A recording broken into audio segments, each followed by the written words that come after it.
नदी में मिल जाती है और महानदी फिर समुद्र में जा मिलती है। वैसे हमारे भी जीवन का उद्देश्य होना चाहिए। अगर हमसे हमारे दोस्त थोड़े थोड़े दोस्त अगर पूरे नहीं हो रहे हैं तो किसी औरों का सहारा लेना चाहिए, गुरुओं का सहारा लेना चाहिए। जैसे कहा गया सतंग समागमो होती मामे बाल समाग।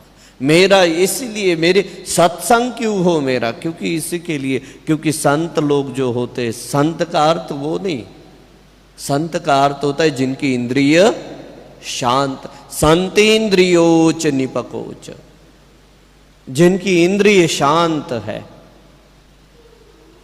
वो संत है। ऐसे लोगों के कांटेक्ट में रहो। वो लोग हमेशा अपने को एक उपाध्याय तो होना ही चाहिए। उपाध्याय पता है क्या होता है? गुरु क्या होता है? बौद्ध धर्म में गुरु नहीं है, उपाध्याय है। उपाध्याय क्या होता है? उपाध्याय एक माली की तरह होता है। क्योंकि माली क्या, आपको कहाँ पर घूमना अच्छा लगता है? बाग में घूमना अच्छा लगता है, यानी कि गार्डन में घूमना अच्छा लगता है, या जंगल में घूमना अच्छा लगता है? गार्डन में, ऑब्वियसली। क्यों? क्योंकि गार्डन के पेड़ पौधे बड़ी अच्छी तरह से कटे हुए होते हैं, उनकी वहाँ पर जाके अपन फोटो भी निकालते हैं। वाह वाह, आपने देखे होंगे अलग अलग आकार के, अलग अलग आकृतियों के गार्डन में पौधे होते हैं। वो क्यों बनते हैं वैसे? क्योंकि माली हमेशा उसको काटते रहता है। और जंगल के पेड़ कैसे भी बढ़ते, उसको कोई काटने वाला नहीं होता। तो गुरु भी वैसा ही होता है, उपाध्याय भी वैसे ही होते हैं, वो हमेशा आपको काटते रहते हैं कहीं पर भी। इसलिए उपाध्याय की बात कभी गलत मत मानना। जो व्यक्ति अपने गुरु की, उपाध्याय की बात गलत मान लेगा, अच्छी बात, नहीं तो अंगुलीमाला के जैसे गुरु भी रहते हैं, तो ऐसे गलत लोगों की बात गलत ही मानो। लेकिन जो वाकई में आपके कल्याण मित्र है, वो वाकई में आपके सच्चे गुरु है, उनकी बात कभी गलत मत मानना।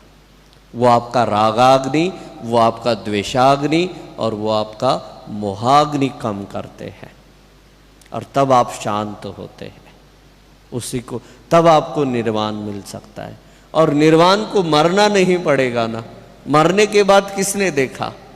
अभी जितने भी लोग गए, सारे लोग जीवित लोगों के अनुभव है, मरे हुए लोगों के कोई अनुभव नहीं है। मरने के बाद किसी ने उपन्यास लिख रखा है क्या?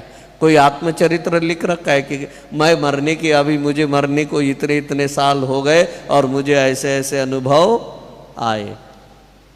मरने वाले की कोई आत्मकथा नहीं, जिंदा व्यक्ति की आत्मकथा है।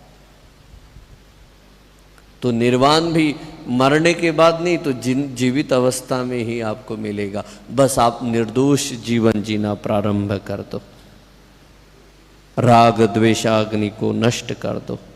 तदुपरांत बुद्ध सारीपुत्र को एक बार बताते हैं, भिक्षुओं को संबोधित करते भगवान ने बताया कि भिक्षुओं, आप धम्म के दायाद बनो, भौतिक वस्तुओं के दायाद मत बनो। मेरी आप पर बहुत अनुकंपा है, इसलिए मैं तुम्हें धम्म का दायाद बना देता हूँ। भगवान बुद्ध इतना बोलकर कुटी में चले गए, और तब सारीपुत्र वहां पर उपस्थित थे।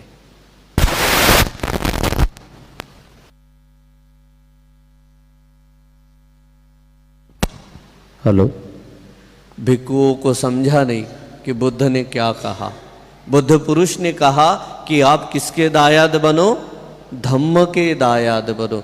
धम्म कम्मा योनि कम्मा बंधु कम्मा पति शरणो। आप, धम्म आपके कर्मों को ठीक करता है। तो भिक्षुओं को समझा नहीं कि धम्म के दायाद कैसे बनो। तो उन्होंने सारीपुत्र जी को पूछा कि भगवान ने क्या कहा, हम धम्म के दायाद कैसे बने? आप अपन यहाँ पर जितने भी लोग बैठे हैं, अपन सभी प्रॉपर्टी के दायाद है, हिस्सेदार है। अपन हिस्सा काय में मांगते हैं? किस में मांगते हैं?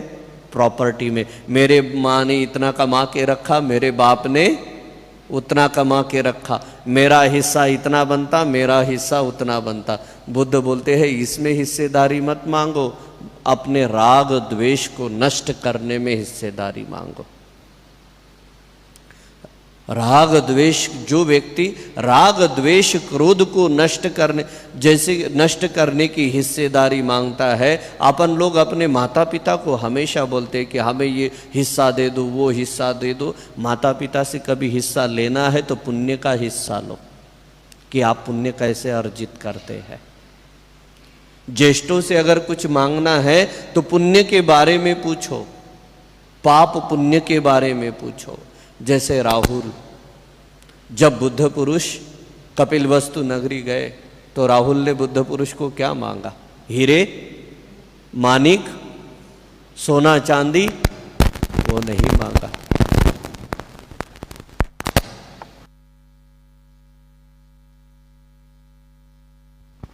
राहुल ने बुद्ध से वही मांगा कि हे श्रमण, आपने आपका राग द्वेष क्रोध कैसे नष्ट किया, वो मुझे दे दो। राहुल ने वो नहीं मांगा। हम लोग भी हमारे बच्चों के लिए क्या कमा रहे हैं? पैसा कमा रहे हैं। पैसा कमाओ, पैसा गलत नहीं है, लेकिन आपकी अगर पैसे कमाने की टेक्निक अगर गलत है तो आपके बच्चे वही सीखेंगे। बुद्ध पुरुष से थोड़ा ये भी सीखना चाहिए हम लोगों ने। निर्वाण का अर्थ, इसको कैसे नष्ट, आप आर्य अष्टांगिक मार्ग का पालन करो। इसको और सुलभ कर देता हूं मैं। जब आप आर्य अष्टांगिक का पालन करोगे तो ऑटोमेटिकली आपके बच्चे भी आर्य अष्टांगिक मार्ग का पालन करेंगे। अगर हम लोग ही अगर आर्य अष्टांगिक मार्ग का सम्मा दृष्टि, सम्मा वाचा, सम्मा संकल्पो, सम्मा कम्मंतो, सम्मा आजीवो, सम्मा व्यायामो, सम्मा सति, यही अगर हमारे पास नहीं है और हम कैसा भी जीवन जी रहे हैं, बेहिसाब जीवन जी रहे हैं, सारे लोग पैसे कमाने के चक्कर में है, सारे के सारे हम लोग करियर के पीछे पड़े हैं, कैरेक्टर के पीछे कोई नहीं पड़ा। बाप, जीवन केवल करियर से नहीं जिया जाता।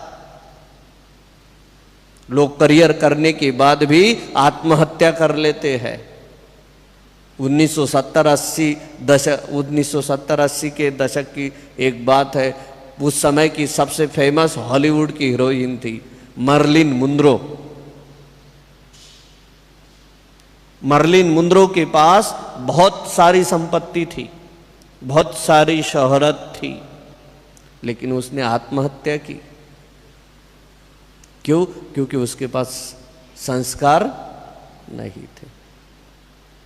वो मर्लिन मुनरो की बात जाने दो, ऐसे कितने फिल्म इंडस्ट्री के ऐसे कितने उदाहरण है। अभी का वो एक हीरो है सुशांत सिंह, वो कोई लोग बोलते हैं हत्या है, कोई लोग बोलते हैं आत्महत्या, जो भी है। इतना सब कुछ होने के बाद भी वो लोग आत्महत्या कर लेते हैं, निराशा में जीते हैं। क्यों? क्योंकि उनके पास क्या नहीं है? संस्कार नहीं है। करियर है, कैरेक्टर।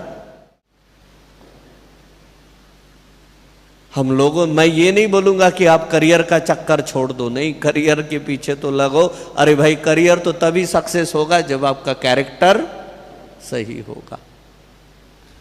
आपके पास सील ही नहीं है तो वो ज्ञान क्या काम का, वो नॉलेज क्या काम का। आप कोई डिग्री प्राप्त करने के बाद आपको कभी नौकरी मिलेगी ही नहीं, और मिली भी तो उसमें आप टिकोगे नहीं, और टिकी भी रही भी तो आप उसमें कभी सेटिस्फाई, समाधान नहीं रहोगे। ये तीनों भी प्रोसेस है। एक तो नौकरी नहीं मिलेगी, मिल गई तो उसमें समाधानी नहीं रहोगे। इसलिए चरित्र बहुत जरूरी है। और चरित्र क्या है? राग द्वेष क्रोध को नष्ट करना या उसे शांत करना। इसलिए बाप, आर्य अष्टांगिक मार्ग का पालन बहुत जरूरी है।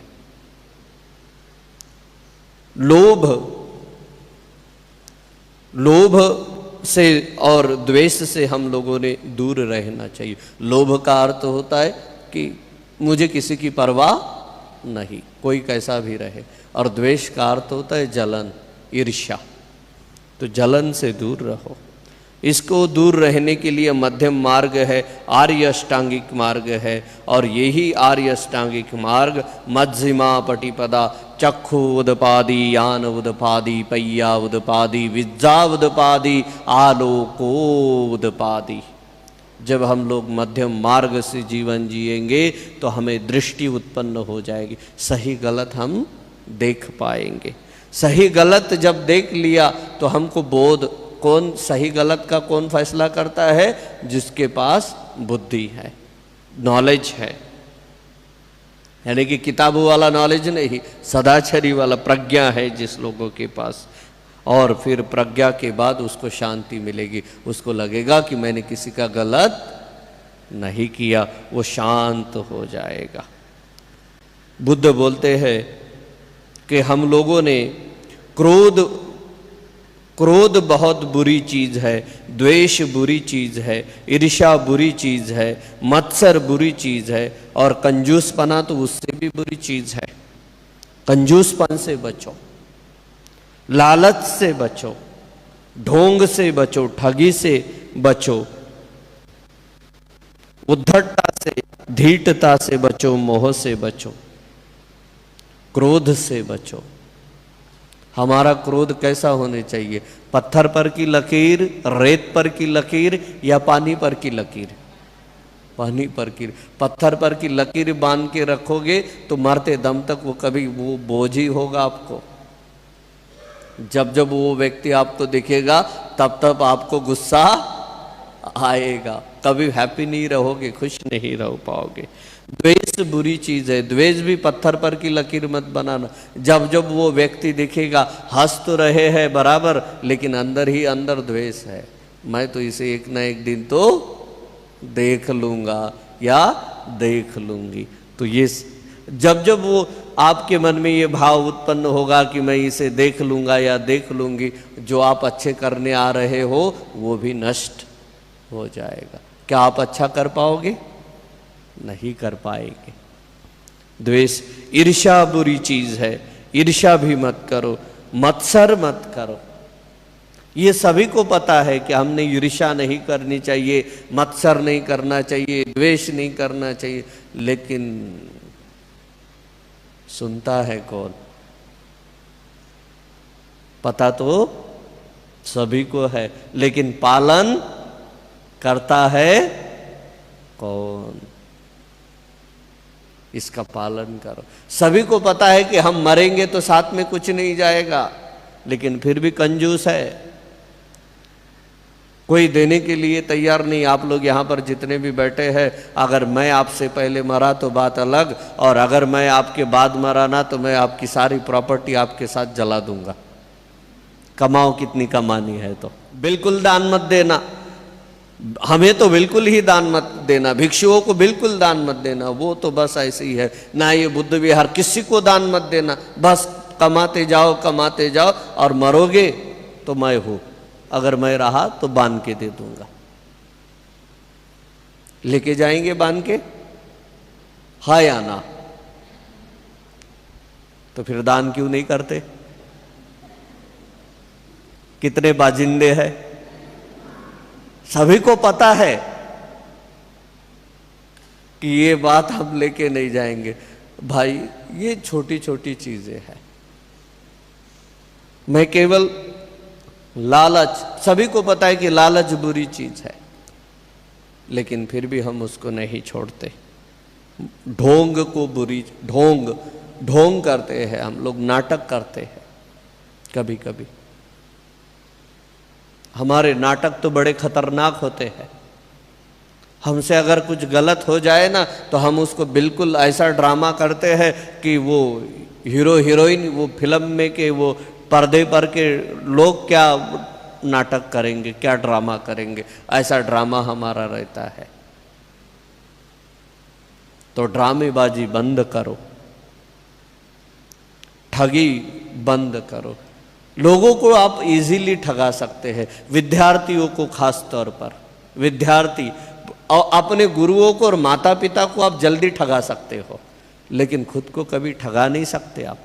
आपको लगता है, हम सभी को लगता है कि हम लोगों को फंसा रहे, हम लोगों को नहीं फंसा रहे, हम खुद फंस रहे हैं। अगर विद्यार्थी, मान लो, मेरा एक खुद की बात बताता, एक बार मैं लाइब्रेरी में विजिट करने यूं ही चला गया, बुद्ध विहार की लाइब्रेरी थी, विजिट करने चला गया, सारे बच्चे किताबें पढ़कर, किताबें पढ़ी थी, ऐसी खुली थी किताबें और सारे बच्चे रीडिंग कर रहे थे। मैंने बोला वाह वाह, बच्चे कितने अच्छी पढ़ाई कर रहे हैं।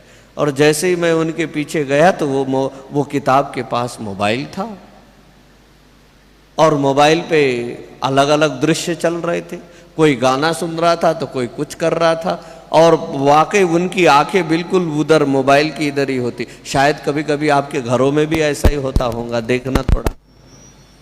लेकिन केवल किताबें खोलकर, आपने को क्या लगता बच्चे किताबें खोली तो बच्चे पढ़ाई कर रहे? गलत है।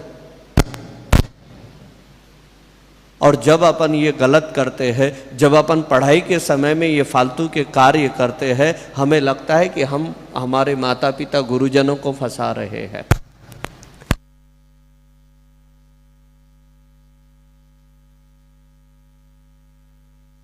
शायद हमें लगता है कि हम इनको फंसा रहे, लेकिन जब परीक्षा आती है, जब अनुत्तीर्ण होते, तो हम खुद को ही फंसाते हैं। रिश्तों में भी वैसा ही, रिश्तों में भी हम बड़े नाटक करते हैं, बड़े निभाने का नाटक करते हैं। रिश्ते थोड़ा सा गलत हो गया तो हम उसको छोड़ देते हैं। तो ऐसा ना करें।